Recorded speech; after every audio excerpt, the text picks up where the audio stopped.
Olá, meus amigos, um dia de muita paz para todos nós. Então, hoje, exatamente 13 de junho de 2022, estamos nós reunidos para estudarmos a obra Os Mensageiros. Muito bem, pelo Espírito André Luiz, psicografia de Francisco Cândido Xavier. Vou solicitar para o Tarcísio, que está ao nosso lado, fazer a nossa prece. Logo depois, a nossa irmã Aramita irá fazer a recapitulação do nosso último estudo. Amado Mestre Jesus, mais uma vez, Senhor, queremos te agradecer por mais essa oportunidade que estamos tendo de aprendizado, para que possamos nos melhorar a cada dia e a cada dia dar mais um passo em tua direção. Dai-nos força, Senhor, entendimento. Queremos agradecer a oportunidade e a espiritualidade que aqui se encontra, que sempre nos apoiam e nos orientam para que a cada dia nos melhorarmos. Assim, Pai, guiar-nos na tua senda de paz, de entendimento, e que possamos levar a todos aqueles que ainda não entendem, não compreendem os teus ensinamentos, uma reflexão do dia a dia. Obrigado, Senhor, por mais essa oportunidade. Que assim seja. Em nosso último estudo, vimos que depois dos preparativos, do passe magnético, preparar tudo para a viagem, iniciaram a viagem o Aniceto, André Luiz e o Vicente para uma semana de estudos. Então, eles começaram volitando de boa. E depois, passado um tempo, eles começaram a sentir que estava ficando difícil volitar, estava ficando pesado. E o Aniceto disse que a atmosfera começava a pesar e que eles deviam estar próximo, não deviam estar distante do campo de paz, que iam descansar em um pronto-socorro. Não se preocupe, tem pronto-socorro em zonas difíceis. E aí eles começaram a ir caminhando. E o André Luiz e o Vicente perceberam pela primeira vez que eles estavam brilhando, Eles estavam assim, e eles ficaram super felizes, caíram de joelho, agradeceram. E o Aniceto diz para eles que isso era bom eles agradecerem, porque quem não sabe agradecer, não sabe receber e muito menos pedir. Ficamos aí, tia. Vamos andando agora. Então vamos lá, temos aqui ao nosso lado Tarcísio e o nosso querido amigo Augusto, que irá emprestar suas vozes para os nossos personagens. Durante muito tempo, Vicente e eu mantivemo-nos em prece repleta de alegrias e de lágrimas. Em seguida, retomamos a marcha, como se estivéssemos vestidos em sublime luminosidade. As surpresas, no entanto, sucediam-se ininterruptamente. Aquelas vias de comunicação eram muito diversas das que conhecia até ali. Mergulhávamos num clima estranho, onde predominavam o frio e a ausência de luz solar. A topografia, descrição é de um lugar. A topografia era um conjunto de paisagens misteriosas, lembrando filmes fantásticos da cinematografia terrestre. Então a gente vê esses filmes assim de terror, e a gente diz: meu Deus, eu não posso imaginar aquilo que eu nunca vi. Então, em verdade, quando eles vão ali idealizando aquele espaço, é porque aquilo está dentro do inconsciente. E uma vez tendo que criar uma situação difícil, dolorosa, eles vão ali criando, construindo. E olha que nessa época aqui, que o livro foi psicografado, não tinha esses filmes que nós temos hoje. Não é verdade? Não tinham esses filmes que nós temos hoje. E a gente vai se deparando com alguns filmes, a gente lembra logo do que o André Luiz vai nos mostrando. Teve aquele filme com Robin Williams, que a esposa dele cometeu suicídio no filme. Amor Além da Vida, aquele espaço que ela fica ali mergulhada, né? Então a gente vê algo assim muito sombrio. E quem sabe se isso não são lembranças, não é verdade? Olha o que ele diz. Picos altíssimos semelhavam vigorosas agulhas de treva. Lembra que eles realizavam esse percurso, mas o quê? Volitando, mas com auxílio. Uma estrada direta, né? Agora eles vão o quê? Passo a passo e não mais pela essa estrada direta. Ou seja, um caminho mais. Por quê? Porque eles precisam conhecer. É a realidade. Eles precisam conhecer esses espaços. Picos altíssimos semelhavam vigorosas agulhas de treva, desafiando a vastidão. Descíamos sempre como viajores, ladeando escuros precipícios, né? Andando ali lado a lado, escuros precipícios. Pensa em entrar num lugar desse, gente? Em país de exotismo ameaçador. Esquisita vegetação subia do solo, de espaço a espaço, entre os grandes abismos.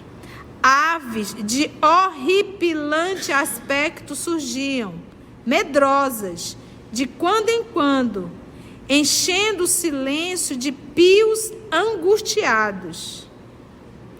Rígia, né, uma incômoda ventania soprava em todas as direções. Então, quando ele fala que aves, pássaros, né, eles horripilantes de aspecto surgiam medrosas.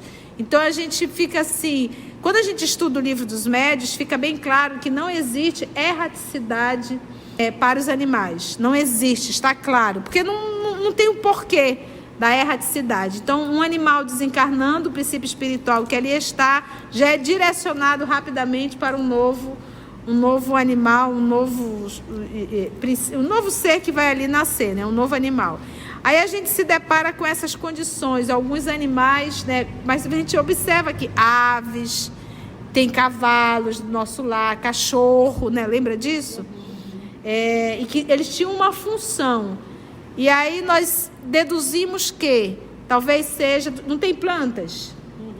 Tem plantas. E o que eles falaram das plantas? O que era aquilo ali? Criação mental. Então, será que também esses animais não seriam uma criação? Tanto é que ele diz, é uma forma horripilante. Então, veio da onde essa forma? Se existe uma erraticidade para o mundo espiritual, tinha que ser um animal que tem na Terra. Um pássaro que tem na Terra. E não tem, que ele diz era uma forma horripilante. Também ele fala dessas aves, né? A gente, quando ele fala desses abismos, que eles falam que essas aves, ele lembra lá, quando fala das aves, eles se assemelhavam a alguns espíritos que tinham se deformado aquilo, não sei se você lembra, que eles comentam. Mas que eles usam o termo se assemelhavam. E não eram. Não eram, né? Entendeu? Interessante isso. Criação mental. Nós sabemos sim que tem espíritos que se deformam, né? Que fica naquele processo de licantropia, mas não são chamados de animais, são espíritos. Existem aqueles casos dos ovoides que nós vamos estudar lá no Libertação, que vai perdendo a sua forma perispiritual. Então, aqui, se quem está aqui nos apresentando, André Luiz falando, se fosse um caso de um espírito, ele poderia dizer, olha, são espíritos deformados, perderam a sua forma, mas não. Ele usa o termo aqui mesmo que aves. E olha só, esquisita vegetação, né? Esquisita vegetação. E nisso fica bem claro no mundo maior. E o Asclepios se materializa no livro de André Luiz, Obreiros da Vida Eterna. Aí vocês lembram que foi solicitado que aquele grupo que estava em torno daquele globo idealizasse um espaço. Eles criaram o lago, as árvores, a grama. Lembra disso? Ali é criação de quem? Do grupo.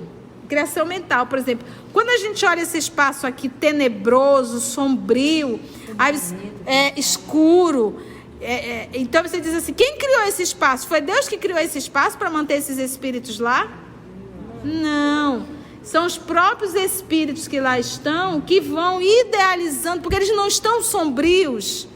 por dentro, é igual quando se você entrar na casa de uma pessoa que mora sozinha, que está com depressão, como é que fica essa casa?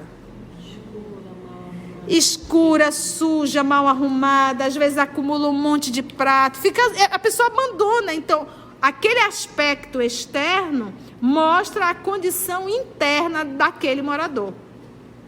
Então, esse grupo que está reunido nesses vales, esse espaço mostra. No livro Memórias de um Suicida, que nós já estudamos, mas infelizmente na época nós não gravávamos os estudos, começamos a gravar, já estava mais no final e não valia a pena colocar. Mas quem sabe, se Deus nos permitir, iremos fazer a obra Memórias de um Suicida. Lá mostra um dos suicidas que foram recolhidos do vale e que estava já no hospital Maria de Nazaré. E ali estava tudo arrumado, tudo bonitinho. Ele começou a contar, sabe aquela conversa de enfermaria? Um quer saber da desgraça do outro, né? O que tu tem, hein? Conta aí. Aí tu te matou como? Aí a criatura decidiu contar como tinha sido o suicídio. Lembra, né? Lembra? Claudinha estava no estudo. E aí quando a criatura começou a contar, ele começou a sentir novamente todas aquelas emoções. Começou a passar mal. Detalhe, a enfermaria começou a mudar a forma. Aí rapidamente tocou uma sirene, olha só, porque o cidadão iria impregnar com o seu magnetismo e destruir toda a enfermaria. Isso mostra o que é um pensamento.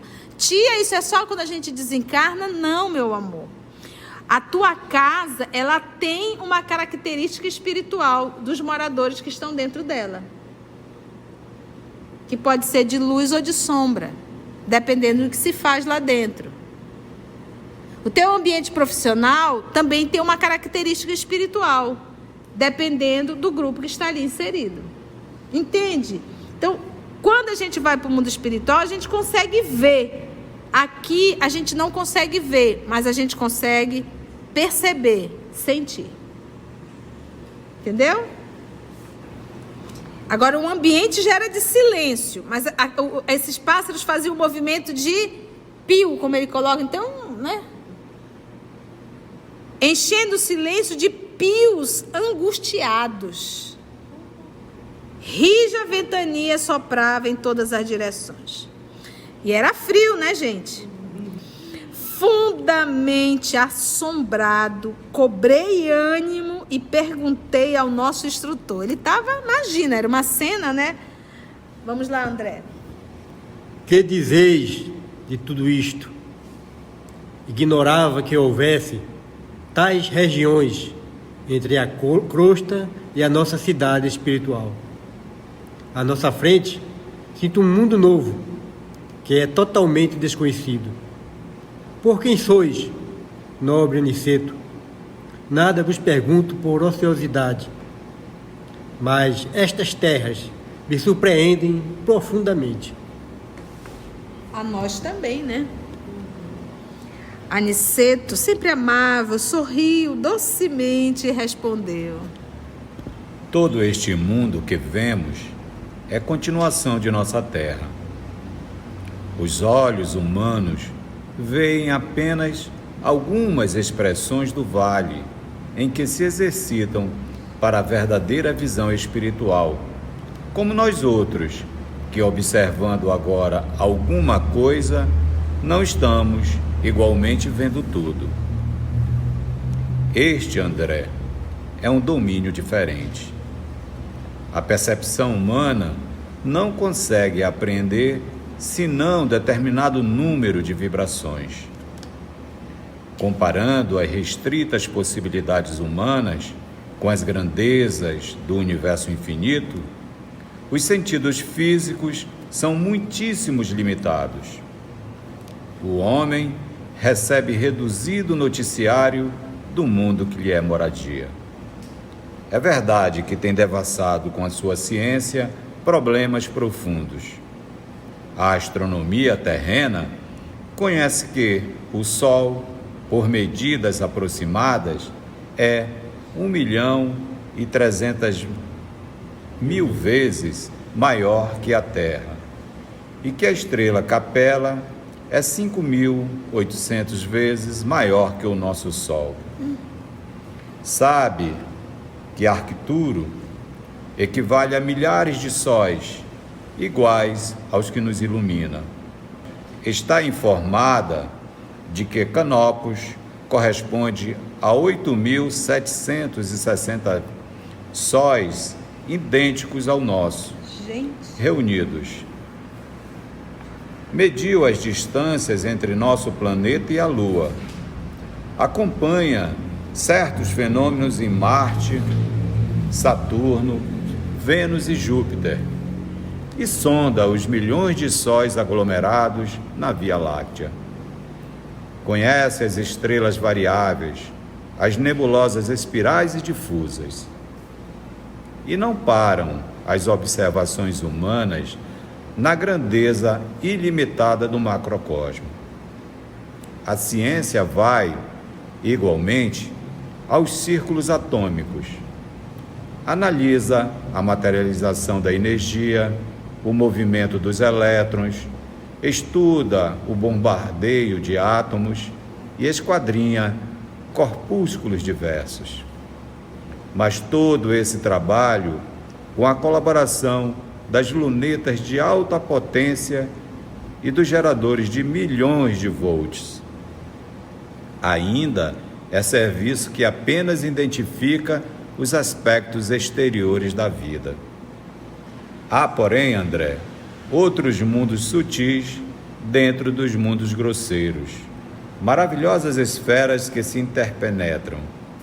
O olho humano sofre variadas limitações e todas as lentes físicas reunidas não conseguiriam surpreender o campo da alma, que exige o desenvolvimento das faculdades espirituais para tornar-se perceptível. A eletricidade e o magnetismo são duas correntes poderosas que começam a descortinar aos nossos irmãos encarnados alguma coisa dos infinitos potenciais do invisível. Mas ainda é cedo para cogitarmos de êxito completo. Somente ao homem de sentidos espirituais desenvolvidos é possível revelar alguns pormenores das paisagens sobre os nossos olhos. A maioria das criaturas ligadas à crosta não entende estas verdades, senão após perderem os laços físicos mais grosseiros. É da lei que não devemos ver, senão o que possamos observar com proveito. Gente, uma aula de astronomia, né? E que comparação maravilhosa. Nós vamos nos ater, vamos parar aqui, tá? Cenas do próximo capítulo, porque a próxima semana nós vamos comentar no Ticadinho do Jaraqui essa fala do senhor Aniceto, se Deus assim nos permitir. Foi bom, gente? Antes de orarmos em agradecimento, vamos ouvir algumas considerações da tia que destacamos neste estudo para a reflexão dos ensinamentos. Vamos aos destaques da tia? E aí, quando a criatura começou a contar, ele começou a sentir novamente todas aquelas emoções, começou a passar mal. Detalhe, a enfermaria começou a mudar a forma. Aí, rapidamente, tocou uma sirene, olha só, porque o cidadão iria impregnar com o seu magnetismo e destruir toda a enfermaria.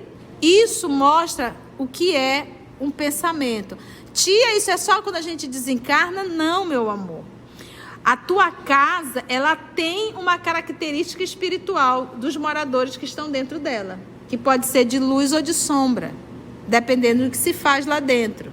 O teu ambiente profissional também tem uma característica espiritual, dependendo do grupo que está ali inserido. Entende? Então, quando a gente vai para o mundo espiritual, a gente consegue ver. Aqui a gente não consegue ver, mas a gente consegue perceber, sentir. Entendeu? Assim, concluindo o nosso estudo de hoje e agradecendo o nosso Mestre Jesus por mais este momento de aprendizado, Vamos orar? Então agradecemos assim a Deus nosso Pai, agradecemos a Jesus o amor de nossa vida e aos amigos espirituais aqui presentes que conduziram. Se Deus nos permitir, até o próximo estudo. Graça te damos, Senhor.